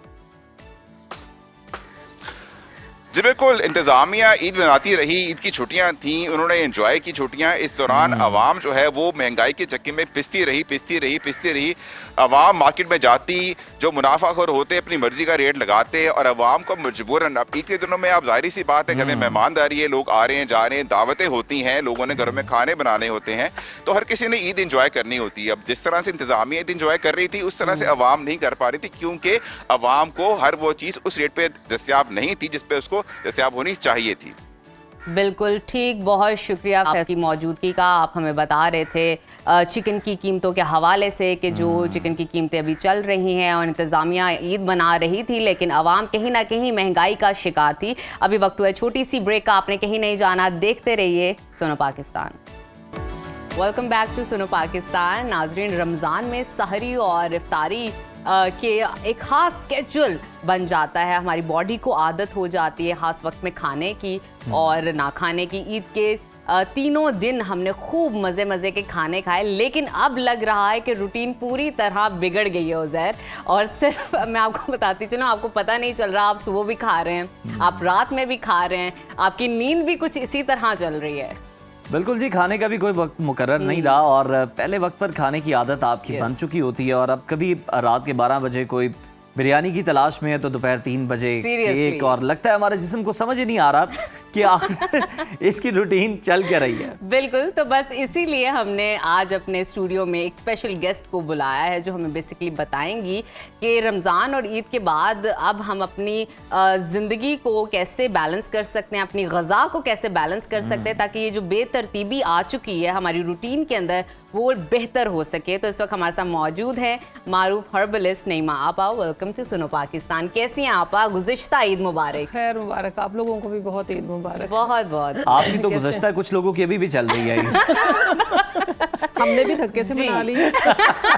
हमारी चल रही है। अच्छी बात है, खुशी का कोई बहाना जो है ना वो ढूंढना चाहिए आप। अच्छा नईमा आपा, मुझे बताइए कि जो हमारी मतलब ग़ज़ा बिल्कुल इम्बैलेंस हो गई है, हम रात में भी खा रहे हैं, सुबह भी खा रहे हैं, सोने का भी कुछ पता नहीं चल रहा। हाँ, तो किस तरह इसको दोबारा बैलेंस किया जा सके? हाँ, सबसे पहले तो मैं ये बताऊंगी कि अच्छा, देखने वालों को सबको मेरी तरफ से गुज़श्ता ईद मुबारक, ठीक है। अभी तो ये है आलम हमारा कि हम जब सुबह खा रहे होते हैं तो ऐसे लग रहा रोजा तो नहीं तोड़ लिया हमने, है ना? ऐसे ये भी आता है, हम बौखलाहट का शिकार हो गए हैं कि हमारे साथ हुआ क्या। पानी पीते हुए भी एकदम एहसास होता है या एक दूसरे को याद करवाने के लिए होते हैं ये क्या कर रहे हो, इसी तरीके से। अच्छा, पता है क्या, अब रमज़ान गुजरा है, ठीक है, वो एक अलग बात है कि हमें एक रूटीन हमारी बन गई थी कि सहरी के टाइम खाना है, सारा दिन फिर हम ब्रेक पे हैं, फिर हमने अफ्तार के टाइम पे खाना है। तो रूटीन तो इस तरह से है, क्योंकि अभी देखिए गर्मियाँ आ रही हैं, गर्मियों की आमद है। आज वैसे ही मौसम ज़रा अच्छा हो गया, गर्मियों की आमद, लेकिन वो मौसम स्टार्ट हो गया है ये कि जब गर्मियों ने अपना थोड़ा सा एक कदम आगे बढ़ा लिया हमारे पास। तो ये कि हमें हर मौसम को वेलकम कहना चाहिए। तो मैं सबको ये कहूँगी कि इस मौसम में ख़ास तौर पे जो एक रूटीन की बात हटके है, लेकिन जो हमारे स्टमक का बेचारे का हाल हुआ है, जो अफ्तारियाँ खा खा के, जो फ्राइड चीज़ें खा के और फिर मुरग्गन ग़िज़ाइयात जो हमने ईद पे उड़ाई है, जो बिरयानी है और ये सब कुछ खाए, जो बेचारा वो डिस्टर्ब हुआ पड़ा ना, हमें सिर्फ अब उसका ख्याल करना, अपनी रूटीन का नहीं, हमने उसका ख्याल करना है। उसका ख्याल हमने किस तरीके से करना है कि हमने अपनी सुबह का जो आगाज़ है वो दलिए से करना है। दलिया बनाए, बहुत हल्की ग़िज़ा है। क्योंकि हमारे बड़े जो थे, जो नेचर के करीब थे, हम तो नेचर से दूर आ गए, हम जरा मॉडर्न हो गए ना, हम दलिए को भी जरा मशीनों से निकाल के खाते हैं, क्योंकि उसमें भी वो शुआएं होने चाहिए, प्रोसेस्ड फूड। तो ये कि हमें नेचर के पास ही जाना चाहिए। जो गंदम का सादा दलिया होता है ना, आप उसको बना के रखें, रात को ही बना दे, वही शहरी वाला हो जाएगा हाल आप लोगों का। रात को दलिया बना दे, सुबह उठे जरा सी आपने योगर्ट लेनी है, योगर्ट नहीं है, अगर कोई वीक है, कमजोर है, तो उसको मीठा दलिया जरा दूध में बना दे, ठीक है। साथ में आप थोड़ा सा, देखिए मैं लेके आई हूँ स्पेशल अपनी आवाम को दिखाने के लिए, उसमें थोड़ा सा आप चिया सीड का इस्तेमाल करें,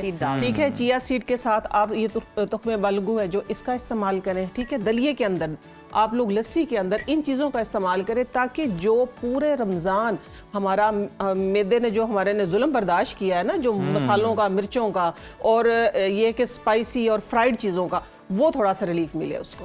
तो ये था कि मैं आज स्पेशल ये कहने के लिए इधर आई थी कि आप लोग दलिए का इस्तेमाल करें, हल्की ग़िज़ाओं का इस्तेमाल करें। सिर्फ ये ना देखें कि हमने तो रात को ही खाना था या हमने सुबह ही खाना था, नहीं। आप खाना क्या है इस पे भी तवज्जो करें। खाना क्या है इस पे तवज्जो रखें, क्योंकि अब देखिए आगे गंदम की कटाई के दिन आएंगे। जब गंदम की कटाई होती थी जो उस वक्त, ये डिटॉक्स तो अब आया ज़रा मॉडर्न टाइम पे, ठीक है। ये हमारे जैसों का है कि हमने एक नई इजाद निकाल ली है कि ये डिटॉक्स वाटर है, ये चंद अरसे पहले आया, ठीक है। उससे पहले जो डिटॉक्स वाटर होता था, क्योंकि मेरा स्लोगन बैक टू नेचर, मैं नेचर की बात करूंगी कि हमारे आबाओ अजदाद जो डिटॉक्स इस्तेमाल करते थे वो क्या था, वो इतना सस्ता, इतना आसान, उसमें कोई कलरफुल हमने डालने की हमें ज़रूरत नहीं होती थी। वो डिटॉक्स जो होता था वो आज लाइव में आप लोगों के सामने बनाऊंगी, अच्छा, ठीक है। हाँ जी, ये देखें, और इतना आसान है, आंखें बंद करके बनाएंगे, और जब इसकी अफादियत आप लोग देखेंगे तो फिर आप लोग, इसमें भी हमने मशीनें घुसा दी हैं। अफसोस तो इस बात का, ये डिटॉक्स हमने आंख बंद करके बनाना, लेकिन इसमें भी हम मशीनें ले आए। ये क्या है, ये सिंपल दही है, घर का जमा हुआ।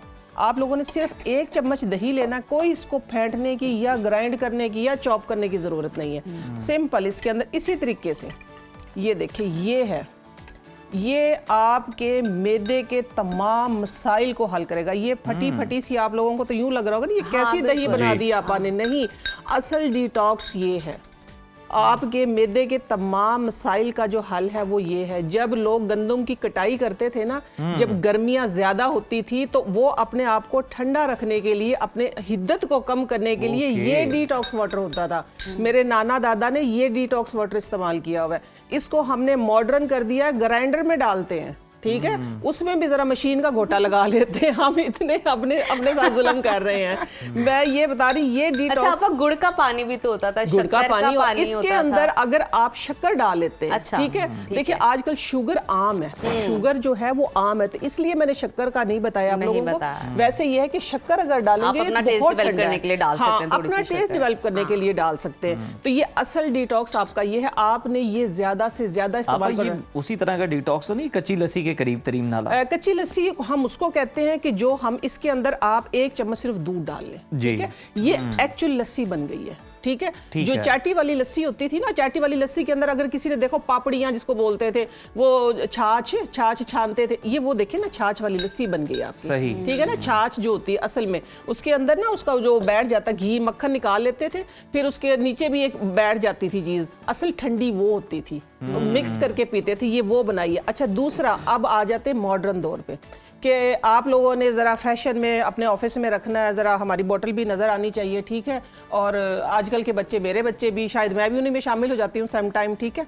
तो आपने डिटॉक्स वाटर को कैसे इस्तेमाल करना है अपने आप को ठीक रखने के लिए।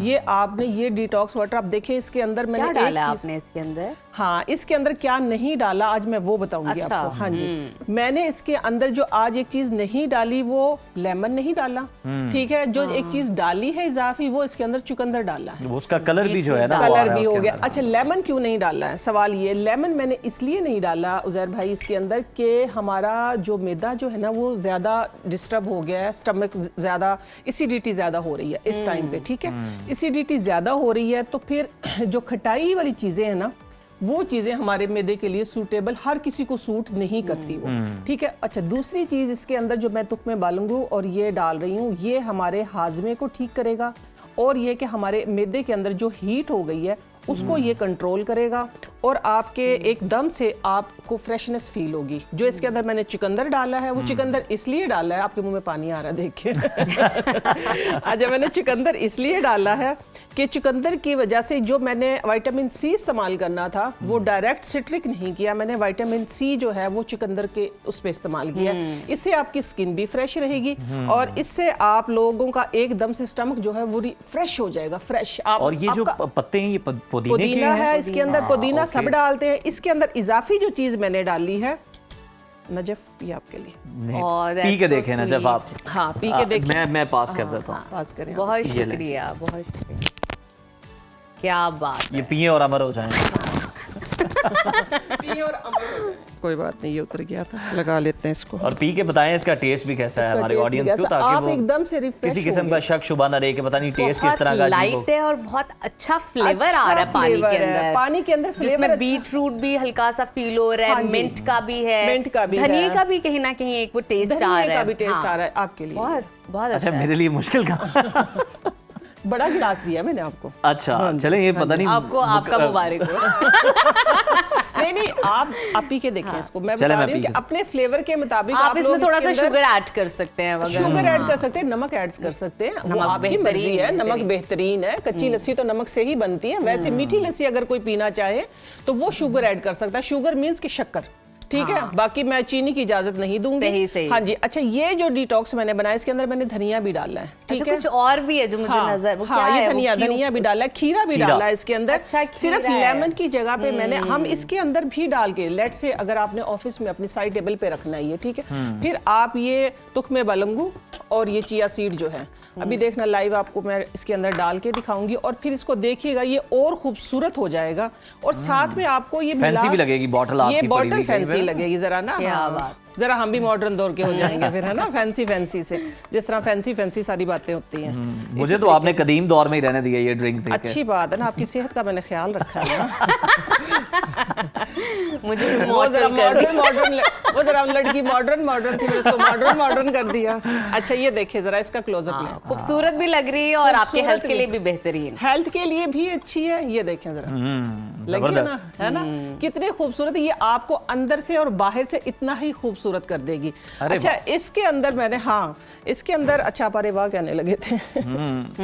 वो जो आपने कहा ना कि आपको अंदर से भी बाहर से भी खूबसूरती जो है वो उसमें एनहांस करेगी, तो उस पे मैंने कहा वाह क्या बात है, देखने में भी खूबसूरत है। हाँ, अच्छा, इसका एक और इस्तेमाल मैं आपको बताने लगी हूँ नजफ, कि इसको ये है कि आप सिर्फ पीने में नहीं, आप इसका शावर भी कर सकते हैं फेस के ऊपर, फेस पे आपके फेस को भी इतना ही खूबसूरत बनाएगा ये, कि ये आपका अंदर भी खूबसूरत होगा, इसके साथ आपका बाहर भी खूबसूरत होगा। बना रही है, एक तो आपने मुझे इमॉर्टल ड्रिंक बता दिया है, दूसरा मजीद किस तरह खूबसूरत हो सकते हैं। अच्छा, गिजा में लाइट इस्तेमाल करें, ठीक है ना, सलाद का ज्यादा इस्तेमाल करें, दलिया खास तौर पे। अब जैसे ही गर्मियों का सीजन स्टार्ट हो गया, उसको वेलकम करें, कोई भी मौसम हो उसको वेलकम करना चाहिए, ताकि उसके साथ जरा प्यार से हम रहें। अगर ये कि इरिटेट होंगे तो फिर इरिटेट तो हम वैसे ही हो जाएंगे उसके आने से पहले, और फिर ये कि ऐसे ही अंदर में तंगी होना शुरू हो जाती है। देखिए, मौसम सारे ही अच्छे हैं, हर मौसम को एंजॉय करना चाहिए। तो ये है कि ये बंदोबस्त जो है ये हमने पहले से ही करने हैं। इमली आलू बुखारे का शरबत जो है वो बहुत अच्छा, आप वो बना के रखें। इंशाल्लाह नेक्स्ट टाइम मैं आप लोगों को इधर ही लाइव बना के दिखाऊंगी, आपको पिलाऊंगी। जबरदस्त, मेरा तो फेवरेट है, तो हमें तो इंतजार रहेगा। हेल्थ के लिए बहुत अच्छा, बहुत शुक्रिया आपा। आप जो है ना लोगों को सेहतमंद रहने की तरगीब देती हैं और नेचर के साथ आप उन्हें कनेक्ट कर रही होती हैं, और आज भी बड़ी अच्छी चीजें हमें बना के बताई हैं जनाब, और आने वाले दिनों में भी, और हम उनसे इस्तेफादा भी करेंगे। थोड़ा सा छूटा हुआ है, आप पीना चाहेंगे? नहीं, मेरे पास अपना काफी है, आपके साथ शेयर करूंगी। चले नाजरीन, उम्मीद है आपको आज का शो पसंद आया होगा। अपने फीडबैक से जरूर आगाह कीजिएगा, क्योंकि आपका फीडबैक हमारे लिए बहुत खास है। हमें मालूम होता है क्या आपको अच्छा लगा और क्या आप मज़ीद देखना चाहते हैं। हमारे जितने भी डिजिटल प्लेटफॉर्म्स हैं वहाँ पे जाके फीडबैक दीजिए, हमें बताइए कि मज़ीद कौन कौन से गेस्ट से आप सीखना चाहते हैं, जानना चाहते हैं, किस तरह की इंफॉर्मेशन चाहते हैं कि हम अपने इस 2 घंटे के अंदर मॉर्निंग शो में ऐड करें, आपकी फैसिलिटेशन के लिए, आपको मज़ीद इस प्रोग्राम में इन्वॉल्व करने के लिए। तो आज के दिन के लिए, इस हफ्ते के लिए हमें दीजिए इजाज़त। इंशाल्लाह नेक्स्ट वीक दोबारा मंडे को आपसे मुलाकात सेम टाइम पे मुलाकात होगी। अल्लाह हाफ़िज़। अल्लाह हाफ़िज़।